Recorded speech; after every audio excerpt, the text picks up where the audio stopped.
Alors, à partir de maintenant, de cette fiche-là ici, le matériel que je vais vous présenter est complètement nouveau. Même ceux qui ont écouté les fiches précédentes, vous avez vraiment du matériel nouveau qui, à partir de maintenant, et là, et jusqu'à la fin de cette présentation.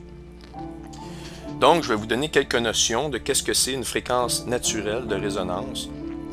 Et on va prendre le cas d'un pendule, d'un système mécanique bien simple d'un pendule, c'est-à-dire vous avez une chaînette avec un poids, et lorsque vous le montez ou lui donnez une certaine hauteur, bien, quand vous le lâchez, ce pendule-là va osciller, si vous voulez, et il va osciller à une fréquence bien précise.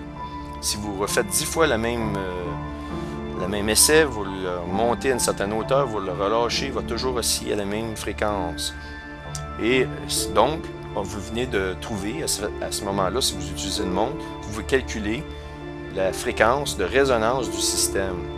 Ce qu'il faut savoir, c'est bon pour les pendules, mais c'est bon pour tous les objets. Une balle de baseball, votre foie, chacun des organes a une fréquence qui lui est propre, votre corps, le corps humain, et la planète Terre aussi a sa fréquence naturelle. Et on va y revenir. Donc, si vous voulez, si par exemple vous voulez aller pousser votre enfant dans une balançoire, eh bien, si vous êtes un homme très très fort et que vous décidez de pousser très fortement, l'enfant va prendre une bonne altitude. Mais si vous êtes mal synchronisé et lorsque l'enfant redescend et qu'il est rendu dans le milieu, vous tentez de le pousser immédiatement, il va avoir un contre-coup et toute l'énergie va être perdue. La raison, c'est que vous n'essayez pas de faire balancer votre enfant selon la fréquence résonance ou en suivant le rythme de la balançoire.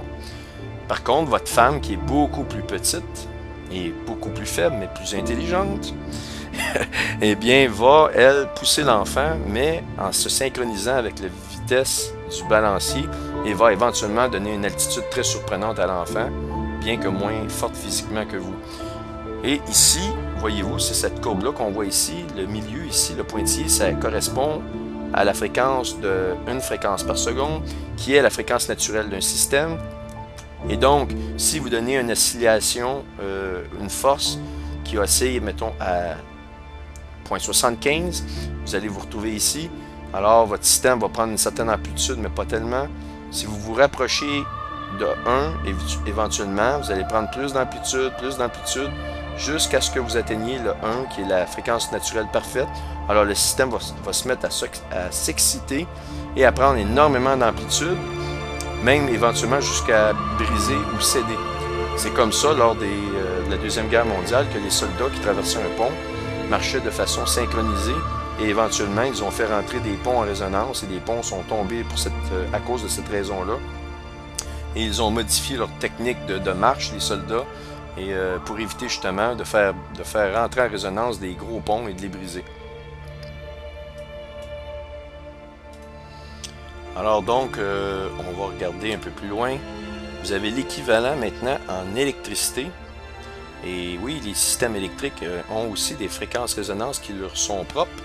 Chaque système électrique, si vous prenez, mettons, un condensateur qui est ici, et que vous le mettez en parallèle avec un enroulement, une bobine de fil, ou une résistance, mais la résistance n'est pas nécessaire, eh bien, si on considère ces trois systèmes-là, et qu'on on les met sous une charge électrique, un courant électrique, c'est-à-dire vous avez le plus en haut, le moins en bas, on les alimente, eh bien, ce système-là, dépendamment des capacités du condensateur, de l'enroulement, la bobine d'impédance et de la résistance, eh bien, ce système-là va se mettre à résonner à une certaine fréquence bien prédéterminée.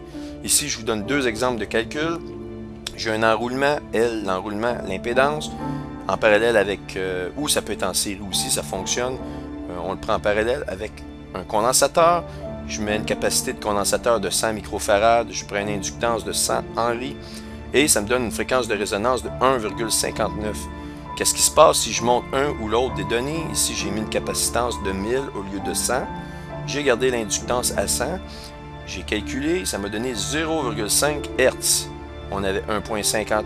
Là, maintenant, je résonne à 0,5 Hz. Donc, ma fréquence de résonance, elle a diminué au fur et à mesure que j'augmente les capacités de condensateur. Eh bien, pourquoi je vous explique ces systèmes de résonance-là? C'est pour vous expliquer un peu plus en détail les études de Omer Bashik, ce qu'il parle. Il ne rentre pas dans les détails comme je le fais, mais si on regarde ici, un circuit LC, ou un circuit, ce qu'on appelle en anglais un tank, T-A-N-K, circuit, un circuit tank, eh bien c'est vraiment un condensateur, en anglais on dit une capacitance, et un enroulement, une impédance. Eh bien ces deux systèmes-là, quand vous les mettez ensemble, ils vont emmagasiner de l'énergie. L'enroulement emmagasine de l'énergie en champ magnétique, et le condensateur emmagasine de l'énergie en champ électrique. C'est-à-dire que vous avez une différence de potentiel, il accumule des électrons d'un côté en grande quantité, et vous avez une petite distance avec un vide entre deux plaques diélectriques. Qu'est-ce qui se passe? C'est quand la différence de potentiel est très très élevée, à un certain moment, il relâche l'électricité toute d'un coup. Un condensateur, c'est vraiment comme appelez ça une cellule pour emmagasiner de l'énergie, et il va la donner en pulse. Et plus la capacité est élevée, plus le courant est puissant, et plus ça peut être dangereux même pour la vie, parce qu'il peut emmagasiner quand même une bonne quantité d'énergie. Et la relâcher, c'est parce qu'il la relâche extrêmement, de façon très violente, on parle de fractions de seconde.